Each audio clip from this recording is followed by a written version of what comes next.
No. So, Miss Watson, what do you think Poppies is about? Well, Poppies is about, it's told from the point of view of a mother who is saying goodbye to her son. It's implied that her son is going off to fight in a war, but it's not explicitly said. But things like talking about his blazer, how she's sort of grooming him, caring for him, her concern and her worry about sending him off into the world suggests that he's going into some sort of dangerous situation of some kind.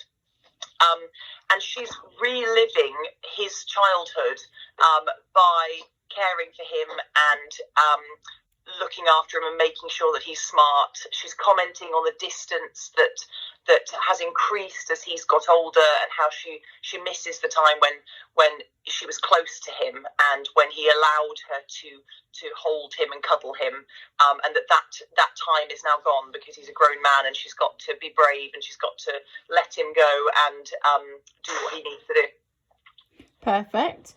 Miss Cole, what do we know about Jane Weir, the author? So Jane Weir is a writer and textile designer who grew up in Manchester in Italy. She was asked to write the poem by another poet called Caroline Duffy, who we'll look at later in one of our other poems. And Caroline Duffy wanted 10 poets to each write a poem in response to the present day wars and conflict. So I think Jane Weir sort of, she had a bit of a different take on this. So she decided to write it from the people that are at home and who stay at home, rather than the actual soldiers in the conflict itself.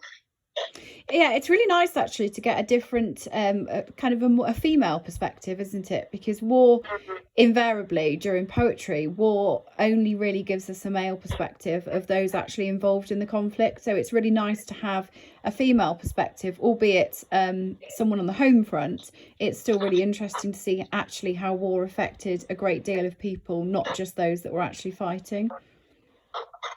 Yeah. Context-wise, we were talking about the fact that she lived in Ireland. Is that right? She was born in Ireland, did we say?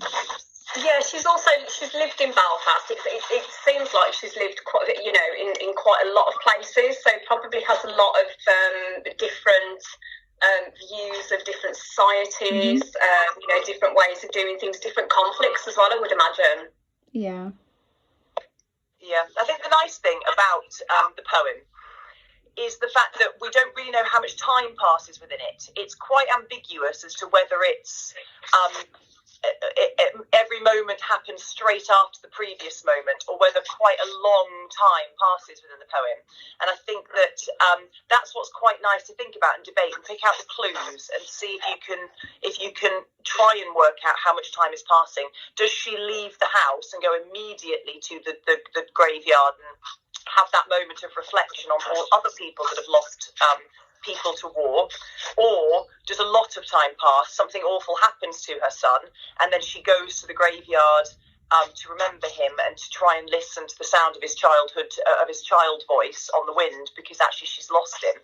So it's quite nice to try and work out and interpret it how you would like to, depending on what you think happens time-wise within it. I think the structure really lends itself to that, actually, the use of enjambment, with the fact that it could quite easily, each stanza could quite happily be an end-stopped point where it's a different stage of the young boy's life.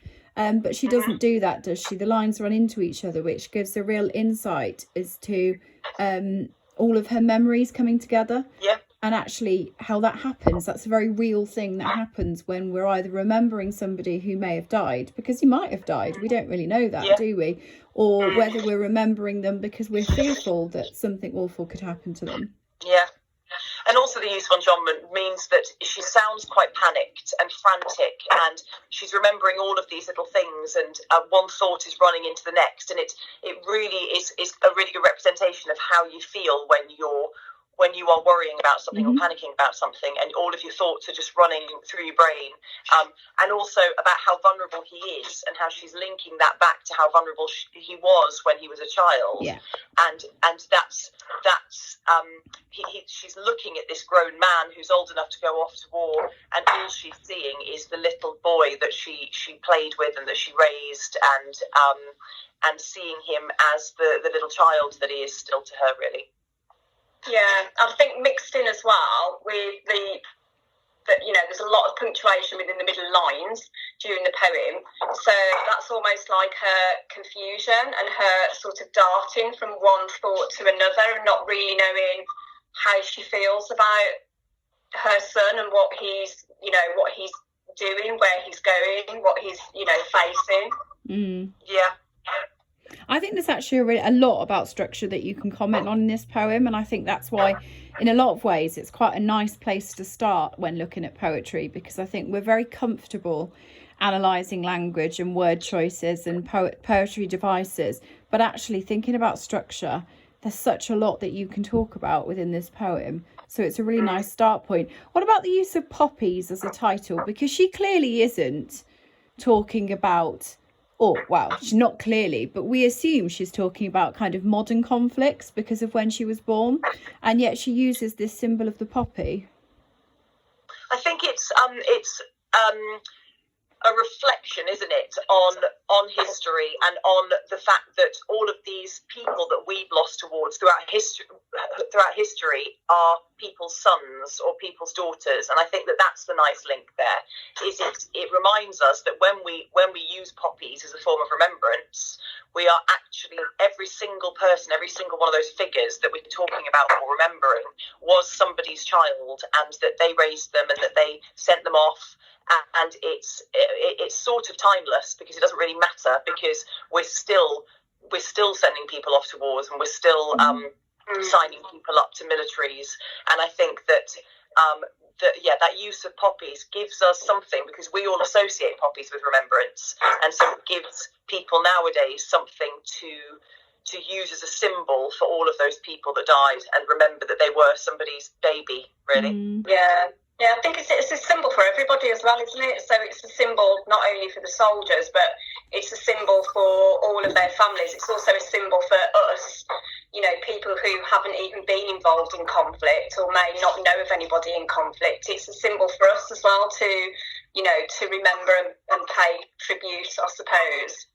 Yeah, I think there's quite a lot of nice examples of symbolism in this poem, in that she uses quite a lot of symbolism to reference innocence and childhood innocence, and it's a really lovely contrast to this child growing up and the things that she remembers, like the Eskimo kisses, the playground voice, the doves, which are representative of kind of freedom and peace.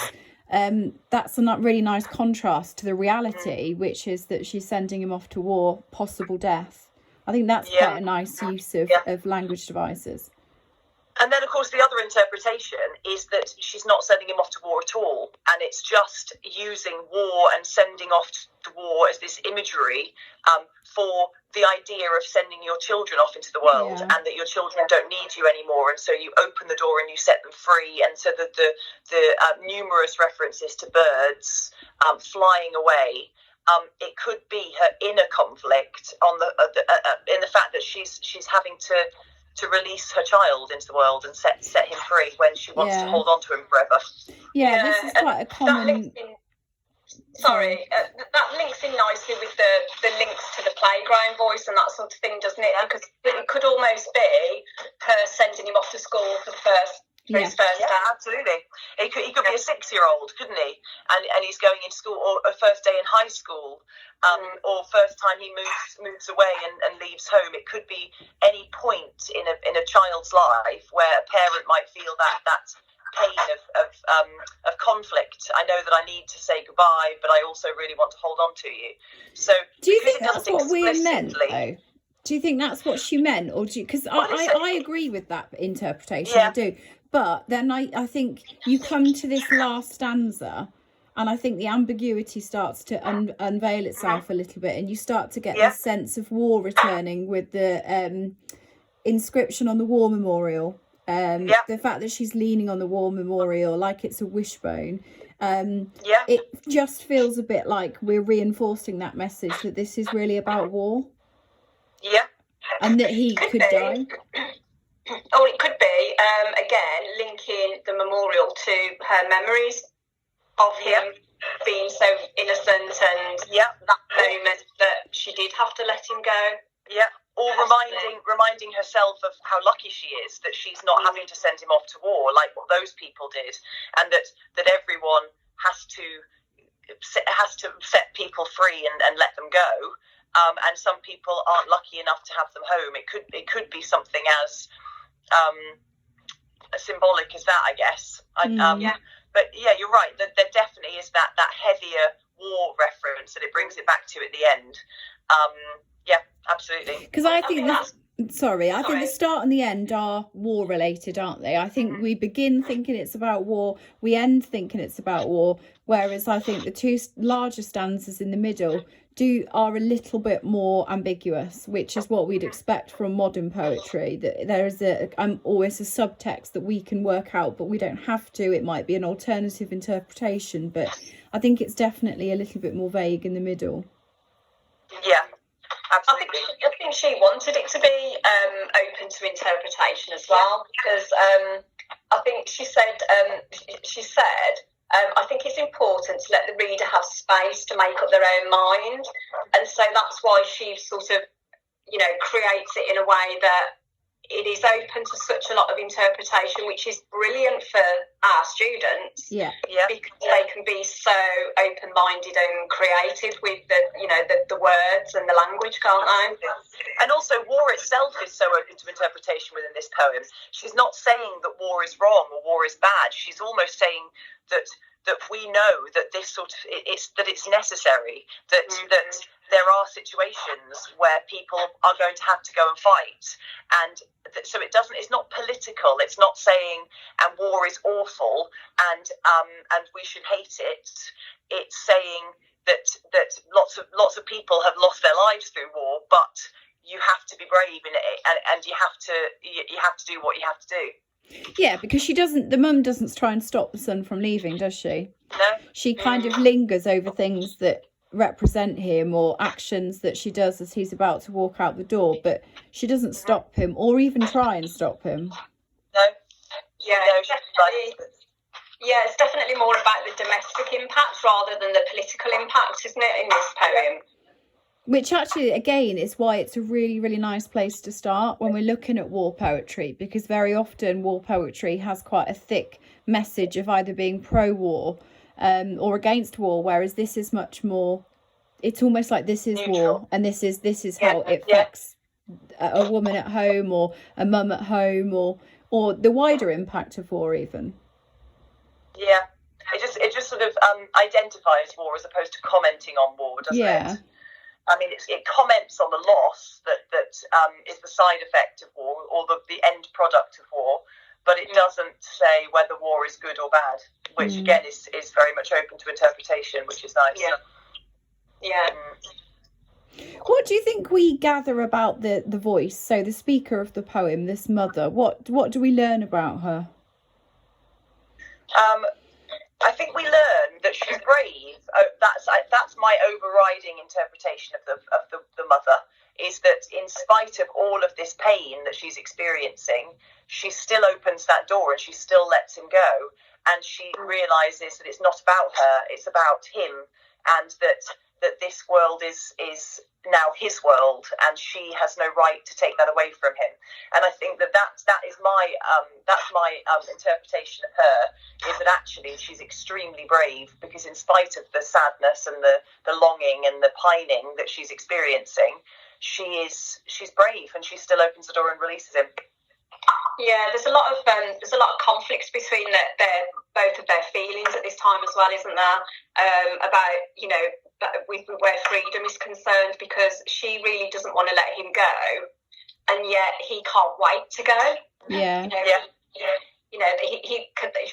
The mother compares it to a treasure chest, doesn't she?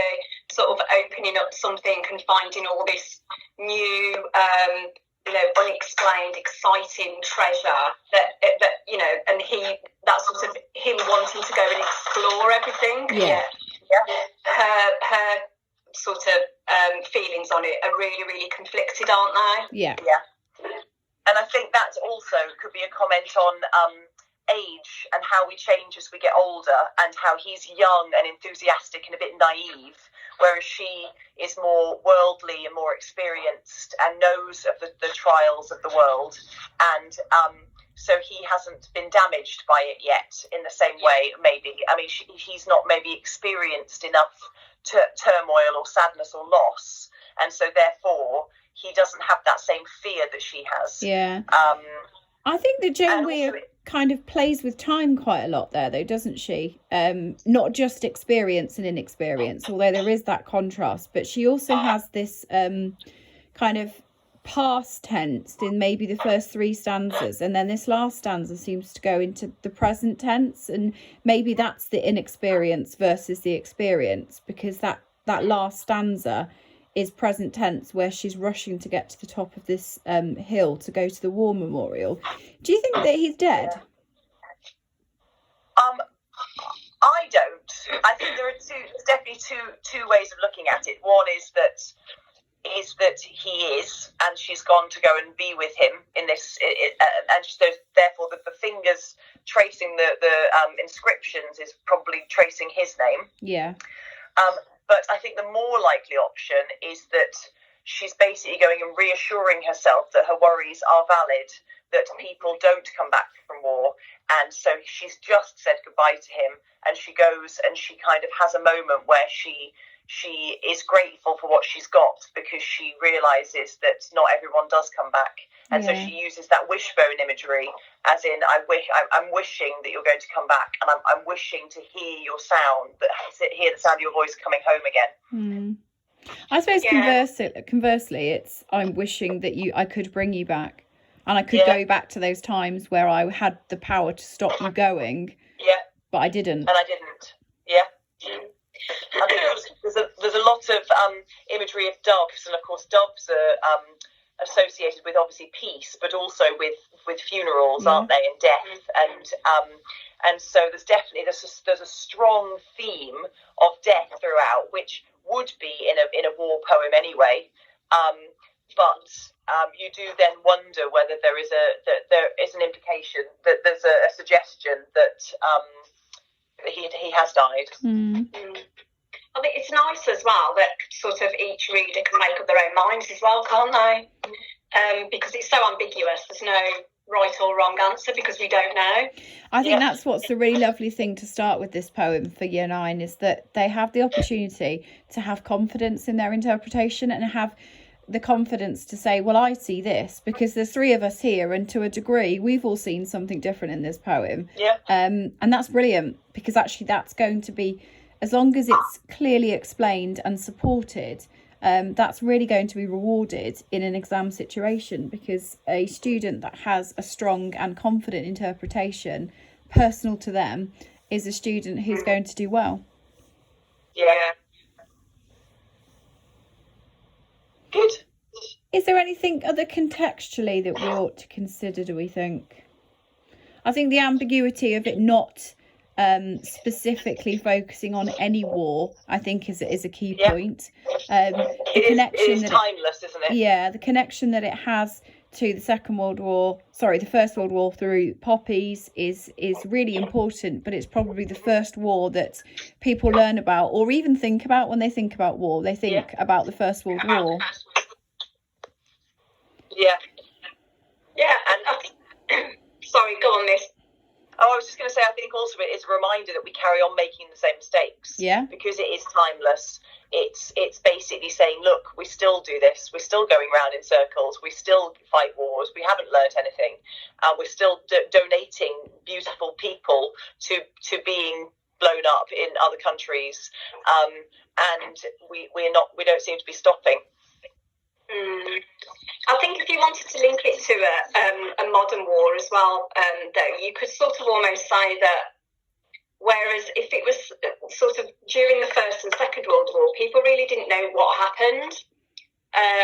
because they didn't have things like TV, social media, that sort of thing. So, and the way that it was presented by the government was so, the propaganda was so positive. It was that, they were all heroes. They were all going to go over and do this wonderful thing. Whereas, nowadays we know exactly what happens in a modern day war, and maybe that's why the mother has so many fears, because she's aware of what happens now, whereas maybe in conflicts in the past, people really weren't aware of exactly what was happening.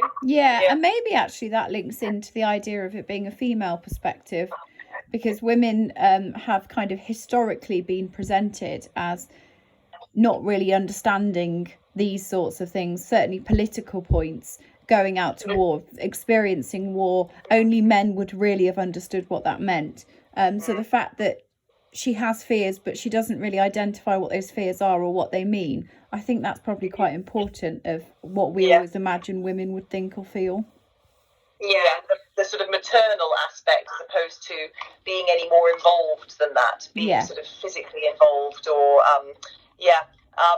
there's definitely a very clear gender stereotype within it, isn't there? That the mother is the sad one saying goodbye to her son, and it's all very much the boy goes off to war, and of course that's completely irrelevant nowadays because there are so many women in the military, and so it is quite a stereotypical representation, isn't it?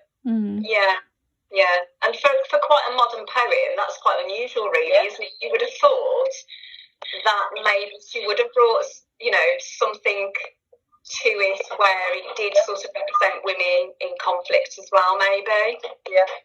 Well, exactly. Having lived in Belfast as well, so and maybe experience some of the start of the Troubles in Northern Ireland, you would kind of think that as a young girl as well, she would have had perhaps more knowledge than women in the home front might have had during the First and the Second World War. So I'd have kind of hoped to see maybe some of that coming through. But actually, maybe that's the point. Maybe the point is about women who are in that position maybe want to close their mind to it because facing it is too much reality. Or maybe it is that it's making a point of that bond between a mother and a child, and that maybe that bond is timeless, and the fact that maybe the way that a mother feels about a child that we can connect with nowadays, it would have been exactly the same then. It would have been exactly the same for any war. It's not that it would have been easier to say goodbye to your son as he went off to war back then, because I think we sort of assumed that it would for some reason. I think we hear about things that happened during the First and Second World War, and we sort of are so disconnected from it because time has moved on so much that we almost assume that they wouldn't have been as upset as we would nowadays. And so maybe that's what they're talking about, is that she's sort of saying this strong bond is the same as it would have been then. Yeah. Right, well, I think we pretty much covered the variety of interpretations that you can get from this poem. So I think it will provide a really nice base point for students to go off and do some research into it themselves. So thank you very much for that. Make their own interpretations. Thank you very much, ladies.